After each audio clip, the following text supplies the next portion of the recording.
Sean bienvenidos a una nueva semana de estudio de la Palabra de Dios. Estamos muy emocionados porque estamos iniciando esta nueva semana de estudio y además estamos iniciando mes. Hoy es 1 de noviembre y con la ayuda de Dios vamos a aprender muchísimo durante estos días. Recuerde que estamos estudiando un folleto titulado La Educación. Y para poder profundizar en los comentarios de esta semana, nos acompaña en esta ocasión el pastor René López, quien es presidente de la Iglesia Adventista en la zona paracentral de El Salvador y a quien le damos la bienvenida. Bienvenido, pastor. Gracias, hermano Gerson. Dios les bendiga a todos y esperamos que esta semana sea de gran bendición para todos mientras estamos estudiando la buena palabra del Señor. Así es, sin duda alguna así lo será. Y por eso queremos recordarle, la lección que estamos estudiando esta semana es la lección número 6, titulada Más lecciones del Gran Maestro. Y hoy nos corresponde el tema En vez de esconderse. Vamos a orar y a usted que está escuchando radio o viendo esta transmisión en Facebook o en YouTube, le invitamos a que nos acompañe en oración. Padre querido, venimos ante tu presencia para suplicar que por favor tú nos ayudes a aprender. Queremos recibir las lecciones del Gran Maestro y queremos que este día tú te manifiestes en nuestras vidas. En el nombre de Cristo Jesús. Amén. Amén. Muy bien, pastor. Cuando hablamos de las lecciones del Gran Maestro o de más lecciones, porque la semana pasada ya estuvimos un poco estudiando de la gran obra como maestro que hace nuestro Señor Jesucristo, me llama la atención que en realidad debemos ir muy atrás en el tiempo hasta el Génesis para comenzar a ver cómo Dios y cómo Jesús, nuestro Señor, trata con nosotros los seres humanos. Y concretamente pienso en este momento en Génesis capítulo 3, versos del 1 al 11, un pasaje muy triste de la historia de la humanidad, pero me llama la atención ahí, pastor, sobre por qué Dios se interesa en nosotros, incluso cuando hemos pecado, y también por qué Dios sale a buscar a la humanidad y le hace una pregunta tremenda: ¿dónde estás tú? Y me gustaría que usted comentara esto porque así vamos a profundizar sobre estas ideas de las lecciones que el Gran Maestro quiere compartir con nosotros. Muy buena pregunta, hermano Gerson. Yo creo que cuando uno estudia el capítulo 3 del libro de Génesis, debe recordar que estamos enfrentando un conflicto. Este conflicto es universal, porque el enemigo de Dios también tenía un cargo a nivel del universo. Ah, muy bien. Hay un enemigo ahí. Exactamente, es un enemigo y que está interesado en darle golpe de estado al gobierno de Dios, por ende a Dios y su ley. Entonces, ese enemigo que está de fondo está tratando de demostrar cosas que son falsas sobre el carácter de Dios. El futuro del universo, el futuro tuyo, el futuro mío, dependerá de la resolución del conflicto y bien. Cómo se resuelva. Por lo tanto, Dios no solamente se interesa en el ser humano, se interesa en todos los habitantes del universo. Ah, excelente. En los ángeles, en los seres celestiales. Entonces, conscientes de eso, Dios sale en búsqueda no solamente del hombre, sino en rescatar a todo el universo. Ahora, el escenario del conflicto está en la tierra. Así como Dios nos trata a nosotros, también trataría a cualquiera de sus hijos que se hubiesen rebelado contra Él. Muy bien. Y creo que los seres celestiales son conscientes de ese aspecto, del amor de Dios. Ahora, cuando Dios sale en búsqueda o viene en búsqueda del ser humano y hace esa pregunta tan interesante. ¿Dónde estás tú? Es una pregunta que teólogos se han hecho a lo largo de la historia y creo que no solamente teólogos, cualquier ser humano. Yo creo que los que están escuchando radio en este momento, están viendo esa transmisión, se hacen la pregunta: ¿Dios no sabía dónde estaban? ¿Por qué les preguntó? Exactamente. Bueno, y esto tiene implicaciones interesantes porque, bueno, si Dios viene preguntando ¿dónde estás? ¿Quiere decir que Dios no sabe? ¿No sabe todo? Entonces, esto tiene implicaciones. Tiene implicaciones. Tiene sus implicaciones en cuanto a la fe, en cuanto a la esperanza, en cuanto a la tranquilidad que podemos gozar. Imagínate tú, un Dios que no sabe qué será el futuro. Estamos en una situación de incertidumbre. Así es, sí. Trae estrés, angustia, ansiedad. Bueno, pero la buena noticia es que Dios no hace la pregunta para saber dónde está el ser humano. Dios hace la pregunta para hacer que el ser humano se haga consciente de su verdadera situación. Es una cuestión de tomar conciencia. Exactamente, de su tragedia. Es una tragedia terrible. Óigame, aún cuando nos enfermamos, a veces no queremos aceptar que estamos enfermos. Sí, nos cuesta ir al médico. Sí, aún en medio del COVID, mucha gente no quiere aceptar que está con COVID número 19, ¿verdad? Y entonces se trata de esconder la realidad. Pero es bueno que aceptemos nuestra realidad. Y Dios, lo primero que hace es tratar de conseguir que el ser humano sea consciente. Primero, de que ha pecado. Muy bien. ¿Ya? De que ha pecado. Y eso traerá una situación muy, muy peligrosa para el ser humano. Así que Dios viene al encuentro del ser humano para hacerlo consciente de su tragedia, de su situación, porque ellos estaban escondidos al escuchar la voz de Dios. Se fueron a esconder. Exactamente, eso tal vez ni se dieron cuenta en la profundidad de que el pecado les había llevado a separarse de Dios. Fue muy instintivo, es decir, solamente lo hicieron. Exactamente, entonces creo que esto es lo que nosotros debemos tener en mente cuando Dios hace la pregunta, ¿dónde estás tú? Muy bien, es darnos cuenta. Exacto. Ahora, pastor, con el pasar del tiempo, luego vino Jesús a esta tierra y el apóstol Pablo en Romanos, capítulo 5, versos del 11 al 19, hace un contraste, si podemos decirlo de esa manera, entre el Señor Jesús y Adán. Y en este contraste él muestra cómo el Señor Jesús vence donde Adán ha fallado, ha pecado. Pero entonces, ¿qué debería decirnos esto de la obra que Jesús hizo para deshacer lo que Adán hizo en el principio? Buena pregunta. Creo que para eso tendríamos que irnos al libro de Romanos, capítulo número 5, ¿verdad? Claro. En Romanos 5 el apóstol Pablo habla sobre el Adán, los dos Adanes.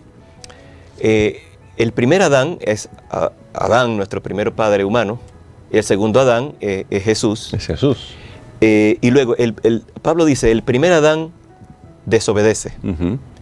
Pero alguien tiene que demostrar que sí se podía obedecer. Muy bien. Bien. Ese elegido por la divinidad, aunque no fue una elección así arbitraria, sino que fue Jesús el que se ofreció.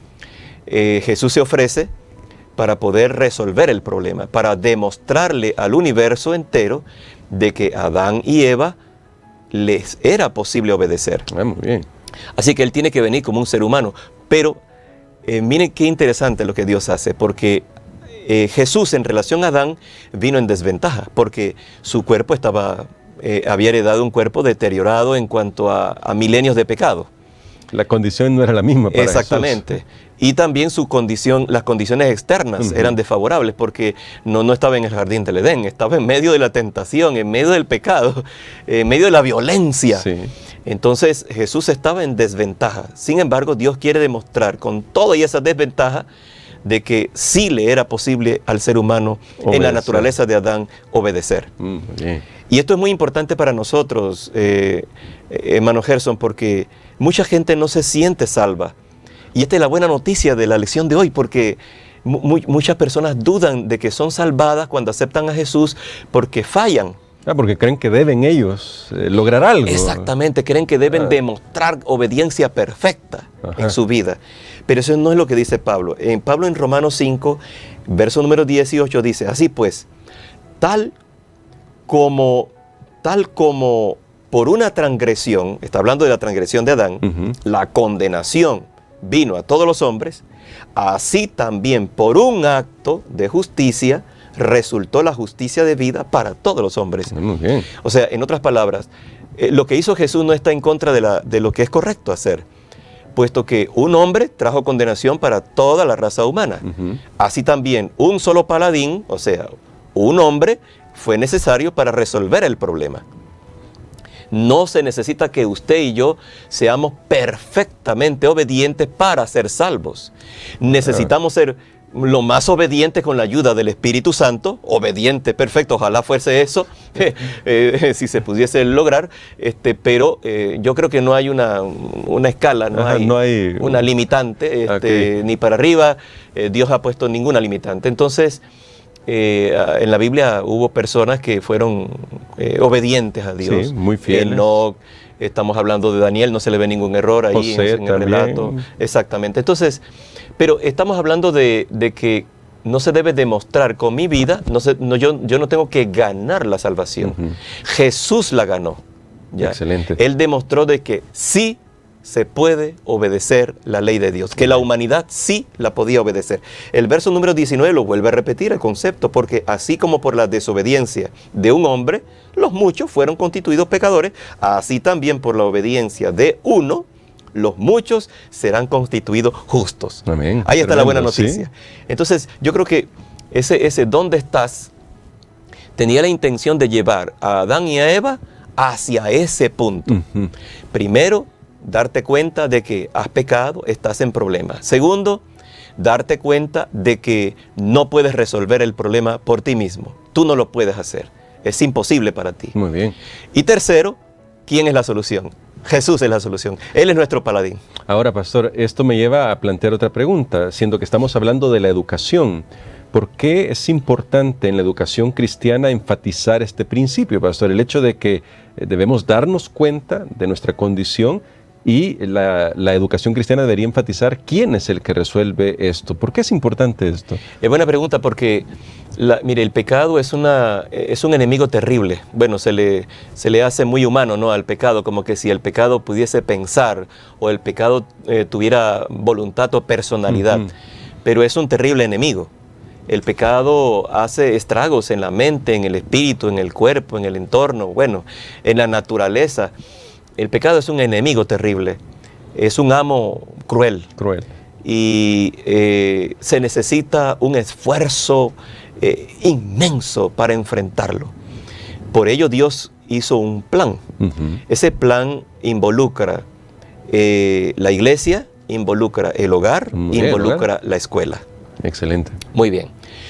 Puesto que se necesita la repetición, se necesita la insistencia. El mismo Dios lo hace ver o entrever en Deuteronomio 6. Les enseñarás. Y la repetirás. Y la repetirás cuando te levantes, cuando te acuestes, cuando vayas por el camino. Está diciendo que la palabra de Dios tiene que estar allí presente siempre. Entonces, la escuela juega ese papel. En la escuela los maestros repiten una y otra vez, repiten la palabra de Dios en cada clase, cuando inicia cada clase, durante el lunes, y todos los días los niños se envuelven en esa atmósfera de la palabra de Dios, porque el pecado es un terrible enemigo. Los niños deben darse cuenta de que están en una situación difícil. Los niños deben darse cuenta de que no pueden ellos salvarse a sí mismos, y los niños deben darse cuenta de que hay un Salvador. Amén. Ya que ellos no necesitan ganar la salvación, necesitan recibir la salvación como un regalo. Entonces, esa es la tarea del hogar, la tarea de la iglesia y la tarea de la escuela. Excelente, pastor. Bueno, con estos comentarios queremos que usted, por favor, también ponga de su parte y piense dónde está siendo educado su hijo, dónde está siendo educada su hija, y con la ayuda de Dios poder poner estos principios en primer lugar de lo que hemos aprendido. Durante toda la semana seguiremos abundando en los temas que tienen que ver con esta lección. Recuerde, es otras lecciones del Gran Maestro, más lecciones del Gran Maestro, y el pastor René López estará con nosotros acompañándonos. Por hoy, pastor, creo que podríamos orar, y queremos que usted pueda orar por nosotros para que con la lección de hoy, Dios nos ayude a darnos cuenta que lo necesitamos a Él para que nuestra vida sea transformada. Amén. Vamos a orar. Querido Padre que estás en los cielos, te damos gracias, Señor, por permitirnos estos versículos que nos ayudan a entender que estamos perdidos, que también no tenemos la fuerza para enfrentar a este terrible enemigo que es el pecado. Gracias por el plan de salvación. Gracias por Jesús, que es nuestro Salvador. Ayúdanos, Señor, a ser conscientes de esto. Gracias porque también está el hogar, la escuela, la iglesia, que nos recuerda este plan maravilloso para salvarnos. Amén. Gracias por todo. En el nombre de Jesús. Amén. Amén.